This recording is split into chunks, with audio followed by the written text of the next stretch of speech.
Les Jeux Olympiques à Paris. Ah, quel moment magique, pas vrai? Ouais, ça c'est sur le papier, parce que aujourd'hui je vais vous raconter l'histoire d'une femme américaine de 38 ans qui va venir en France pour les JO de Paris 2024. D'ailleurs, on va lui donner un petit prénom à cette dame et on va la nommer Loïs. Pour vous la faire courte, eh bien Loïs avait décidé de venir à la cérémonie d'ouverture des JO. Elle a acheté ses billets d'avion et réservé un hôtel avec de l'avance. Donc elle se fait pas de soucis en tant qu'américaine venant dans notre belle capitale qu'est Paris.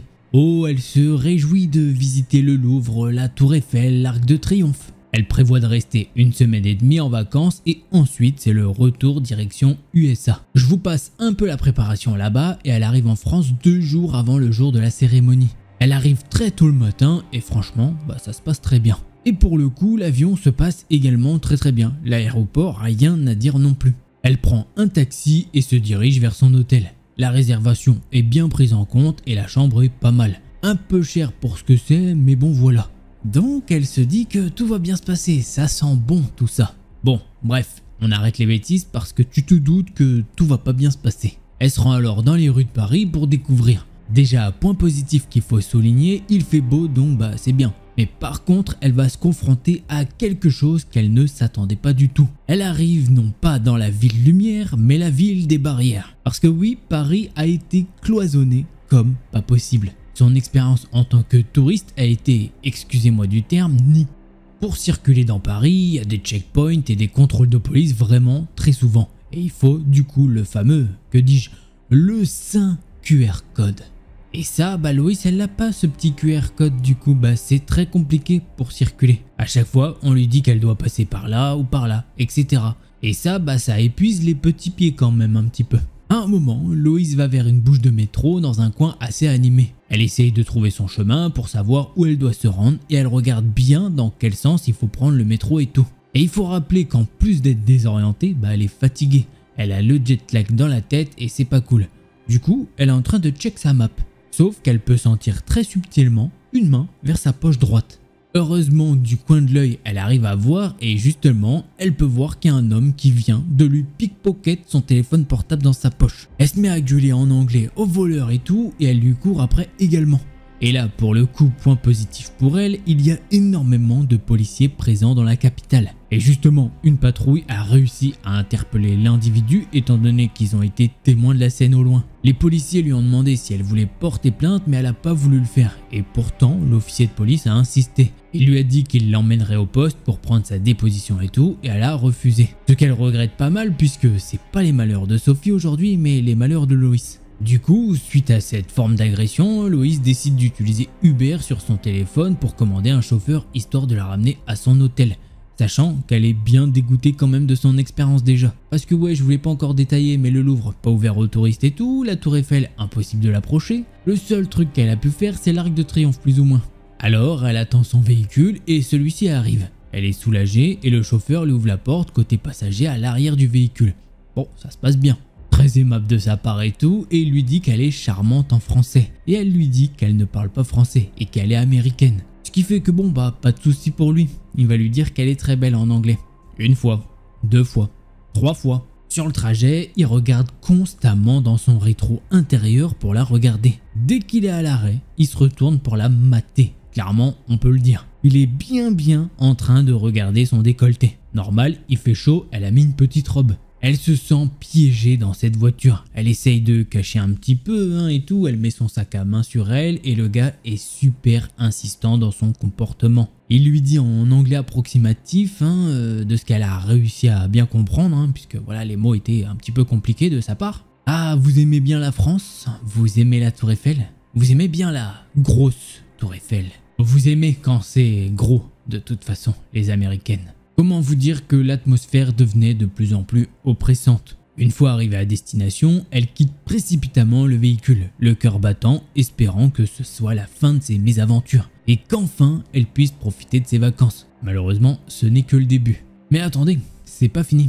Le jour d'après, elle est sortie plus tard et elle a passé une soirée agréable à explorer Paris avec une amie française. À un moment, les deux se séparent et elle essaye de rentrer à son hôtel tard dans la nuit. Les rues sont pratiquement désertes et elle galère à trouver un taxi. Elle décide alors de marcher et là, elle commence à entendre des pas rapides derrière elle. Elle jette un coup d'œil et voit un type qui la suit. Il se met à la siffler. Et vous l'imaginez bien, dans la nuit noire, c'est juste terrifiant.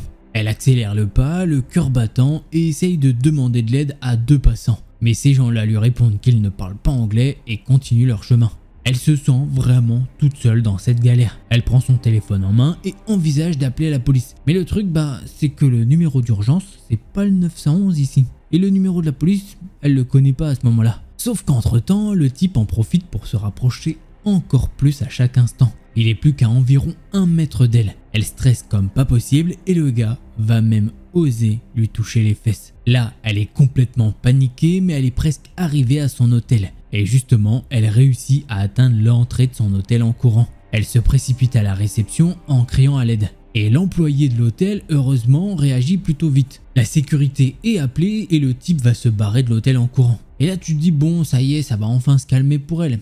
Eh ben non. Vers les coups de 4h30, 5h, elle est réveillée par un bruit à sa porte. Bon, elle a la tête dans les fesses, normal, et elle se demande si c'est pas dans son rêve. Elle commence vraiment à se réveiller et il y a effectivement un bruit au niveau de sa porte. Elle peut entendre que quelqu'un essaye de crocheter la serrure. Elle réfléchit et se demande qu'est-ce qu'elle peut faire, mais malheureusement, elle va être interrompue dans son processus de réflexion. Puisque oui, la porte s'ouvre lentement et elle voit un homme qui a l'air vraiment heureux avec un couteau à la main. Il s'approche d'elle avec un regard menaçant et murmure une phrase. Alors cette phrase, elle est vraiment pas sûre de ce que ça veut dire étant donné que le gars a parlé en français et qu'elle est américaine, mais elle peut plus ou moins la comprendre et vous comprendrez pourquoi. Normalement, de ce qu'elle a pu comprendre, il lui a dit « tu couches avec moi ou je te bute ». Et elle a pu plus ou moins le comprendre puisqu'en fait, c'est assez fou, mais là-bas, ils connaissent la musique « Voulez-vous coucher avec moi ?» Voilà, c'est une musique là-bas, elle est assez connue quand même. Et ils disent cette phrase, cette expression, ils peuvent la dire « Voulez-vous coucher avec moi ?» Tu vois, ils la connaissent en termes de... Donc, elle peut comprendre qu'il a plus ou moins dit ça. Forcément, Loïs est terrifiée et elle le supplie de ne pas lui faire de mal. Il s'approche d'elle et commence à essayer de l'embrasser avec sa grosse bouche dégueulasse. Elle sait donc que si elle ne fait rien, elle va y passer. Alors, dans un élan de courage désespéré, elle se jette par terre et elle le dépasse par la droite. Elle arrive à atteindre la porte d'entrée de la chambre et elle dévale les escaliers aussi vite que possible. Heureusement, elle était qu'au 2e étage, donc elle arrive assez vite à la réception. Sauf qu'au début, elle ne voit personne. Elle va alors aller derrière le comptoir de la réception et elle est en sueur et tremblante. Forcément, avec ses cris, elle parvient à alerter une personne de l'hôtel qui arrive enfin. D'ailleurs, c'est la même personne qu'elle avait vue tout à l'heure. Quant à l'homme, elle a aucune idée de où il est. Elle était tellement en panique qu'elle n'a pas regardé s'il avait réussi à atteindre le rez-de-chaussée de l'hôtel. Et elle ne sait pas s'il a été retrouvé, mais elle a été ramenée dans une pièce afin d'être mise à l'abri de son assaillant.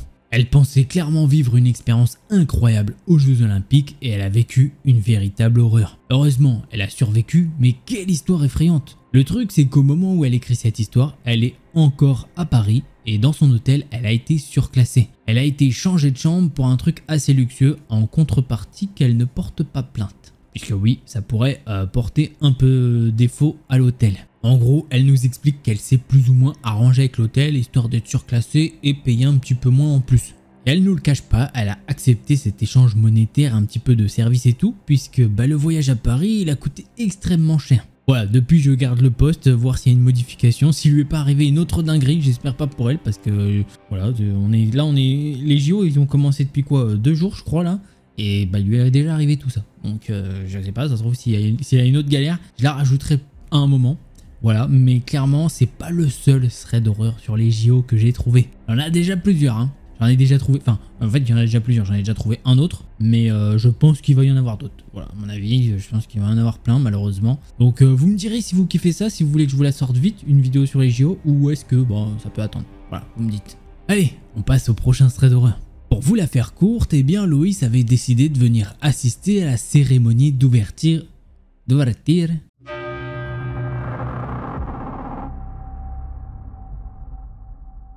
Alors oui, je vous ai pas fait d'intro en début de vidéo, j'avais envie de vous mettre directement dans le bain. Donc là, il vous reste encore 2 threads à écouter. Et si jamais tu kiffes la vidéo, n'oublie pas, petit pouce bleu et abonnement. Est-ce que la pire situation que l'on puisse vivre, c'est quand on a un moment d'intimité? Genre quand vous êtes aux toilettes. Imaginez, vous faites votre petite affaire et là, pendant cette période, quelqu'un en profite pour venir vous faire du mal. Eh bien, tout commence il y a 2 ans quand Elena a 18 ans. À l'époque, elle vit encore chez ses parents car elle est née au début de l'année et elle est donc encore au lycée. Elle vient tout juste d'avoir son permis de conduire et c'est super important de savoir ça pour la suite. La maison de ses parents est très grande avec une cave et un premier étage. Le rez-de-chaussée, c'est le salon, la cuisine et la chambre de ses parents. Et la seule et unique salle de bain de la maison. Son frère de 9 ans et elle dorment au premier étage qui sont spécialement dédiés aux chambres. Il faut savoir que la cuisine est éloignée du salon et que au contraire, elle est proche de la chambre de ses parents et de la salle de bain. Comme ses parents sont des personnes hyper angoissées, ils ont installé une alarme qui, quand ils l'activent, ça détecte les mouvements dans la maison. Et ça sonne une alarme assourdissante en plus d'envoyer un message sur le portable de ses parents. Alors quand il y a quelqu'un dans la maison, forcément il désactive cette alarme. Bref, un soir, ses parents sont partis manger chez des amis à eux et Elena n'a vraiment pas envie d'y aller. Et son petit frère non plus d'ailleurs. Donc ils sont tous les deux restés dans leur maison. Les parents ont pris leur cavalier King Charles avec eux car leurs amis ont également un chien et les 2 chiens ils s'entendent très bien. Revenons à nos petits loulous, ils sont 2 à la maison et tout se passe bien. Elle fait des pâtes à la carbonara et ils décident de manger ça dans le salon devant la télé. Quand elle part de la cuisine, ce qu'elle fait toujours c'est fermer la porte de la cuisine. Puisque comme ça bloque les odeurs. Et ça n'imprègne pas les tissus aux alentours comme les serviettes de la salle de bain, etc. Son frère et elle mangent tranquillement et puis à un moment elle laisse son frère débarrasser pendant qu'elle fait un peu de feu dans le poêle à bois. Comme il est assez petit, Elena ne lui demande pas de faire la vaisselle, mais il revient quand même avec le dessert. Quand il arrive, il lui dit en rigolant « T'as pas fermé la porte de la cuisine, le couloir sent les lardons ». Elle est assez dubitative sur le moment et lui répond qu'elle a normalement fermé la porte. Mais il lui certifie que la porte est grande ouverte, alors elle lui dit que peut-être elle a oublié de le faire avec la fatigue. Après ça, il n'y a plus rien de bizarre qui se passe et ils regardent un film ensemble avant que son frère ne s'endorme devant la télé. Et étant une personne qui a des problèmes de sommeil, elle ne dort pas avant des heures avancées dans la nuit et ce soir-là, elle a décidé de compléter son profil Parcoursup. Et comme ils sont à un moment avancé dans l'année, il faut faire des demandes d'inscription à des écoles et spécifier leurs activités extrascolaires, etc. Donc elle reste dans le salon et travaille sur son ordinateur. Vers environ 1h du matin, le sommeil vient enfin et elle va dans la salle de bain pour pouvoir se brosser les dents et aller aux toilettes avant de réveiller son frère et lui dire d'aller au lit. Dans la salle de bain, les toilettes sont juste en face de la baignoire. Donc quand le rideau de douche n'est pas tiré, on peut voir à l'intérieur de la cabine de douche. Comme c'est un peu gênant, généralement le rideau de douche est toujours tiré. Elena s'assoit donc et elle fait pipi, elle s'essuie et elle a l'habitude de regarder le papier avec lequel elle s'essuie avant de le mettre dans la cuvette. Quand elle regarde le papier, elle voit que le rideau de douche est tiré. Oui, mais elle peut voir que le bas du rideau est écrasé par quelque chose. Votre premier raisonnement serait que c'est sûrement une bouteille de shampoing qui est tombée sur le rideau. Mais c'est pas possible puisque les shampoings sont mis sur un porte-savon qui se trouve à côté du pommeau. Ils ne peuvent donc pas tomber là-haut. Son sang se glace et sur le moment, elle ne sait pas quoi faire. Car elle est sûre que c'est pas son frère, il dort sur le canapé et que à part eux deux, il n'est censé y avoir personne dans la maison.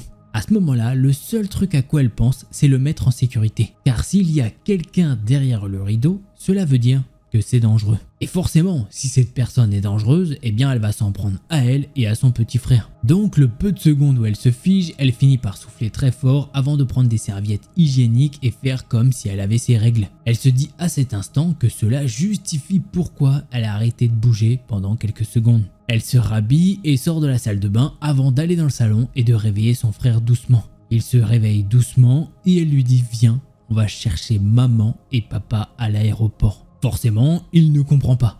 Mais avant qu'il n'ouvre la bouche, elle lui montre son téléphone pour faire comme si sa mère leur avait dit qu'ils étaient arrivés à l'aéroport. En fait, avec son frère, ils ont mis au point une sorte de code pour quand ils sortent en ville ou dans les transports en commun et qu'ils peuvent pas parler librement. Ils se montrent leur téléphone pour écrire « Attention, il y a une personne bizarre aux alentours ». Quand elle y repense, cette petite technique leur a été très utile. Elle ne sait pas trop si son frère a compris qu'il y avait un inconnu chez eux. Mais en tout cas, il l'a regardé dans les yeux et lui a dit d'un air décontracté que sa mère et son père abusent un petit peu. Et qu'ils auraient bien voulu dormir encore, mais qu'il a hâte qu'ils rentrent. Ni une ni deux, Elena lui met sa veste et elle enfile la sienne. Elle prend ses clés et ferme la porte à clé en mettant l'alarme. Elle tremble de tout son corps quand elle rentre dans sa voiture et elle attache son frère et démarre la voiture aussi vite qu'elle le peut. Elle roule au moins 15 minutes à fond la caisse avant de recevoir un appel de ses parents lui demandant pourquoi l'alarme a sonné. Et là, elle craque au volant. Elle pleure en leur racontant qu'il y avait quelqu'un dans la salle de bain. Ses parents se chient dessus, mais elle leur explique que son frère et elle sont en sécurité loin de la maison. Les parents ont appelé la police qui est venue 20 minutes après. La police inspecte les lieux, le jardin, les fenêtres et n'a pas trouvé l'homme dans la salle de bain. Seulement, des policiers ont vu que la fenêtre de ses parents ont permis à l'individu de passer, car elle était grande ouverte. Des traces de pas de grosses bottes ont été retrouvées près de la fenêtre. Et dans leur grillage de jardin, des fils ont été sectionnés. Dans la chambre de ses parents se trouve un gros couteau de cuisine qui était justement un de leurs couteaux. Ça explique donc pourquoi la porte de la cuisine avait été trouvée grande ouverte par le petit frère quand il avait débarrassé. Comme la personne a disparu et qu'ils n'ont pas trouvé de preuves ni d'indices, l'affaire a été classée sans suite. Depuis, Elena est partie de cette maison et habite maintenant dans la ville où elle fait actuellement ses études. Ses parents ont changé le grillage en mettant une clôture à la place. Ils ont installé des caméras de surveillance et sont allés jusqu'à changer la serrure de leur porte d'entrée. Et ils ont changé toutes les fenêtres pour leur mettre un verrou à chacun d'entre elles. De son côté, elle est encore un peu terrifiée de vivre seule. C'est pour cela qu'elle est en colocation avec une amie et maintenant, elle ne ferme plus les rideaux de douche, même quand il y a des invités chez elle. Pour ceux qui se demandent, son frère va bien. Il ne se souvient pas de grand chose à part qu'elle lui a montré une photo sur son téléphone avant de partir en voiture pour aller voir ses parents. Elle n'a jamais su qui avait été dans la maison ce soir-là, mais cela l'a suffisamment traumatisée pour qu'elle ait peur des grandes maisons. Voilà, c'est comme ça que se termine cette histoire d'intrusion. Moi j'adore, je sais pas vous, mais moi j'adore les intrusions à chaque fois. Enfin, j'adore, on se comprend, tu vois ce que je veux dire. Mais les histoires d'intrusion c'est assez cool, et là pour le coup, vraiment bon réflexe de la fille, bravo à elle, bravo d'avoir sauvé son petit frère aussi, un gros GG. L'histoire est folle. C'est fou de se dire t'as juste laissé ta fenêtre ouverte. Je veux dire, ça y est, t'as le droit, hein, mais bon. Ah non, faut que t'aies un mec qui vienne à ce moment-là, il en profite pour essayer de faire des dingueries. Mais c'est fou, mais s'il vous plaît. Allez, prochain thread d'horreur. Son frère et elle mangent tranquillement, et puis à un moment, elle laisse son frère débarrasser pendant qu'elle fait un petit peu de feu dans le poêle à bois.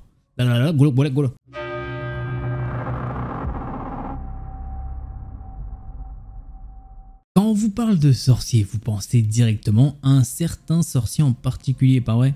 Allez, pour ceux qui n'auraient pas la ref, Harry Potter. Je sais, ça commence à dater, mais c'est tellement bien, donc si vous ne connaissez pas, j'espère que vous allez vous y mettre, vous ratez quelque chose sinon. Bref, on s'éloigne du sujet. Alors oui, on connaît les sorciers qui font le bien, mais il y a aussi des sorciers qui font le mal. Et si ces personnes, sorciers, médiums, peu importe comment vous les appelez, faisaient le mal? Et si ces personnes installaient chez vous ou autour de vous des choses malfaisantes? Eh bien, on va voir ça avec Mirabelle. Tout ceci s'est passé il y a 3 ans et elle n'a osé en parler que à son fiancé et à une amie. Et toute cette histoire l'a traumatisée, elle a eu très peur. Elle nous la raconte aujourd'hui en prenant quelques pincettes qu'elle nous explique un petit peu plus tard dans l'histoire. Que ça soit paranormal ou bien un mec très bizarre, tout ceci est très flippant. C'est une jeune femme de 22 ans aujourd'hui, mais quand cette histoire se passe, elle en a 19. À cette époque, elle passe encore le permis, donc c'est tout naturel qu'elle ait des cours de conduite dans une auto-école très proche de chez elle, à moins de 400 mètres. À cette période de sa vie, Mirabelle a une baisse de foi assez importante. Elle a donc arrêté de prier et se sent un peu perdue vis-à-vis de sa confession. Cette information permet d'expliquer certaines de ses réactions à ce moment-là. D'ailleurs, elle trouve qu'elle était imprudente. Bref, à un mercredi random, alors que c'est encore les vacances d'été, elle a 1 heure de conduite entre 15h et 16h à son auto-école. Elle y va tranquillement et passe à côté de l'église de sa ville car l'auto-école est juste à côté. À ce moment-là, elle a ses AirPods quand d'un coup, un vieux monsieur qui doit avoir 60 ans lui parle. Elle entend rien, donc elle enlève un de ses écouteurs et lui dit « Pardon, vous m'avez parlé ?» Et là, le monsieur lui répond « Alors vous m'excusez si je fais des fautes, c'est pas intentionnel. Masha'Allah, Allah t'aime beaucoup. » Comme elle nous l'a dit un petit peu plus haut, à cette période, elle est en baisse de foi énorme. Et là, un mec random lui dit ça, donc ça l'interpelle. Et Mirabelle lui répond « Merci beaucoup. Khali ou Kali, je sais pas, c'est K-H-A-L-I. » Ce qui veut apparemment dire tonton en arabe. Puis elle est prête à remettre ses écouteurs quand l'homme revient à la charge et lui dit « Mais il y a quelque chose qui te tracasse, pas vrai ?» Elle ne se souvient plus vraiment ce qu'elle a dit précisément, mais elle a dit un truc du style « Quoi? Mais comment vous savez ?» Oui, elle le sait. Elle a mordu à l'hameçon et elle s'en veut même encore aujourd'hui. Puis là, l'homme se rapproche d'elle et lui dit qu'il est imam à la mosquée de sa ville. Il faut noter qu'elle n'a jamais pu voir l'imam de cette mosquée, donc elle ne sait pas à quoi il ressemble. Il lui dit qu'il est venu aider une famille ici en détresse. Mirabelle lui demande alors comment ça en détresse, et l'homme lui dit Leur famille est tourmentée par un djinn. Là, je peux vous dire que d'un coup, l'ambiance se refroidit. Pour le décrire un peu plus, c'est un vieux monsieur chétif qui a un masque Covid devant sa bouche, des yeux verts, jaunes, perçants. À part ça, il est propre sur lui et porte un costume que les petits tontons algériens portent souvent. Bref, son cœur s'accélère un peu car elle se dit que la situation dans laquelle elle est vraiment chelou. Mais comme il est imam de la mosquée, elle ne veut pas lui manquer de respect. Il commence à pleuvoir à ce moment-là, donc ils se réfugient tous les deux en dessous de cette fameuse église dont elle nous a parlé un petit peu plus tôt. Puis là, l'homme lui dit si elle sait ce que c'est que la shor. Apparemment, c'est la sorcellerie en français. Elle lui répond alors que oui. Puis il lui dit que justement, il travaille pour combattre ces djinns et délivrer les gens de leur mal où il leur rend des services. Un djinn ou un jnoun, c'est une entité à part entière décrite dans la religion musulmane. Parfois bon ou mauvais. Les djinns peuvent être considérés comme une sorte de démon.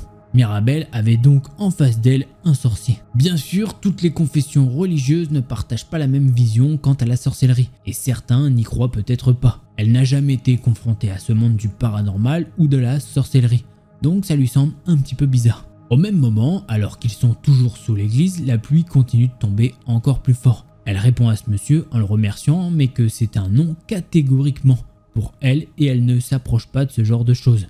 Après ça, il ne lui répond pas et il lui dit qu'il faut faire la doua de la pluie, étant donné qu'il pleut. Cette doua, elle la connaît et il la récite bien.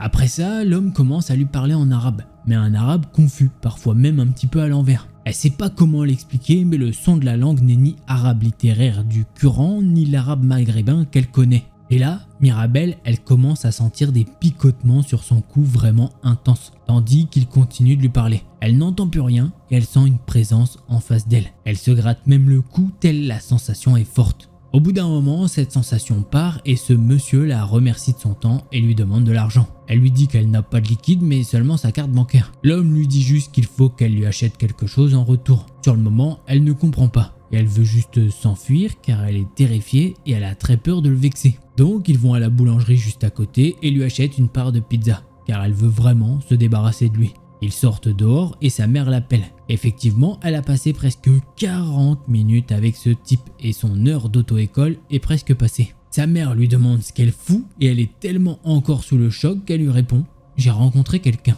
Mirabel profite de ce moment avec sa mère pour dire à l'homme qu'elle y va et qu'elle est vraiment désolée. Elle voit bien que l'homme veut la retenir mais elle ne lui laisse pas le temps de le faire. Elle court vers son auto-école, grimpe dans la voiture et attend son moniteur. À ce moment-là, elle se demande mais qu'est-ce qui vient de se passer? Elle appelle ensuite son fiancé et lui demande à quoi ressemble l'imam de la mosquée de sa ville. Et la douche froide, leur imam est un Comorien, tandis que le type chelou est un Maghrébin. Pire encore, le type lui a donné le quartier où normalement se situe la mosquée. Alors comme elle y est jamais allée, elle ne sait pas où elle se situe. Mais quand elle regarde sur internet, elle voit que la mosquée n'est pas du tout dans ce quartier-là, mais à l'autre bout de la ville. Elle se prend donc une giga clim. Son moniteur arrive et elle fait démarrer la voiture. À ce moment-là, elle a l'horrible sensation qu'elle va mourir. À tout moment, à chaque tournant, elle se dit que ça va être son heure. Elle se dit qu'à tout moment, elle va faire un accident et ne plus jamais revoir les gens qu'elle aime. Elle a l'impression que la mort plane au-dessus d'elle, sans raison, car elle n'a jamais été confrontée à celle-ci auparavant.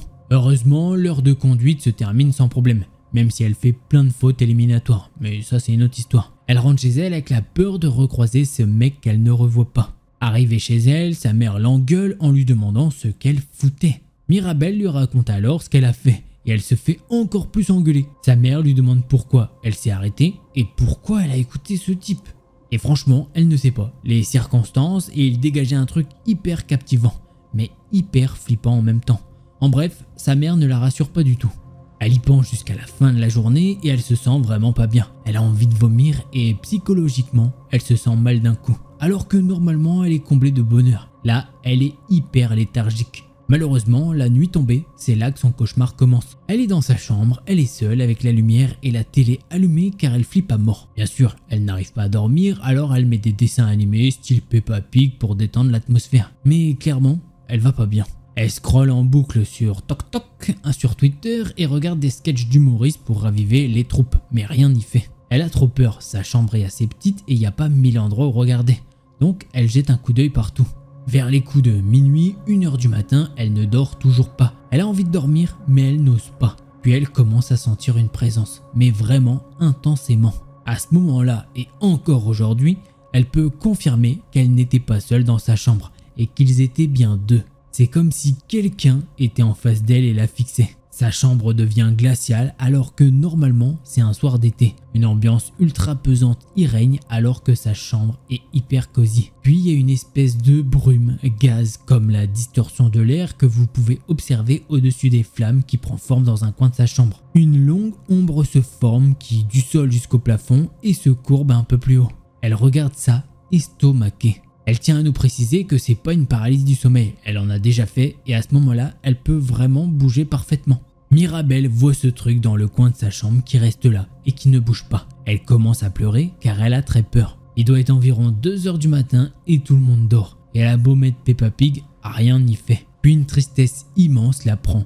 Elle regarde par la fenêtre et elle a envie de sauter. Oui, elle a envie de mettre fin à ses jours. Il faut savoir qu'elle a jamais eu de tendance à l'autodestruction. C'est une sensation qui sort de nulle part. Bref, elle est terrifiée car la fenêtre l'attire inexplicablement et elle a envie de sauter et de ne plus revoir sa famille. Elle ressent aussi de la haine et de la tristesse à ce moment-là. Elle voit toujours ce truc au fond de sa chambre qui l'oppresse de plus en plus. Elle se met sous sa couette et sort son téléphone pour écouter des versets du Coran.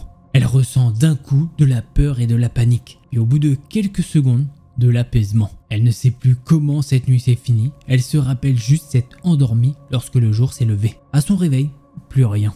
Sa chambre a retrouvé son état normal, si elle peut dire ça comme ça. Elle n'a plus cette sensation d'oppression et la sensation d'être observée. Plus cette envie de perdre la vie, plus rien. Elle se trouve et se sent beaucoup plus à l'aise.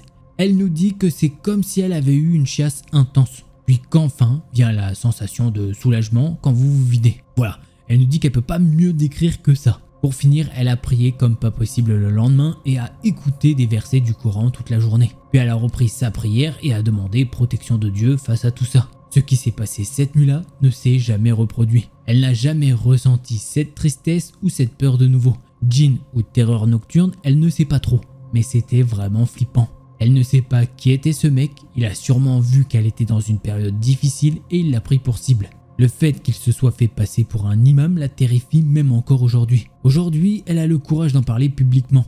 Pas pour avoir des réponses, mais pour nous dire de faire attention à qui on parle dans la rue. Et effectivement, elle a totalement raison. Cet homme a fait une fausse identification. Il s'est fait passer pour quelqu'un qu'il n'était pas du tout. Au-delà de ça, histoire assez folle que j'ai vraiment appréciée. Voilà, j'espère que vous avez kiffé ces threads. Si c'est le cas, vous connaissez un petit pouce bleu et un abonnement. Et si t'en veux encore plus, je t'invite à cliquer sur une de ces deux vidéos là. Allez, c'était Delcor. En attendant la prochaine vidéo, portez-vous bien. Tchuss les petits potes.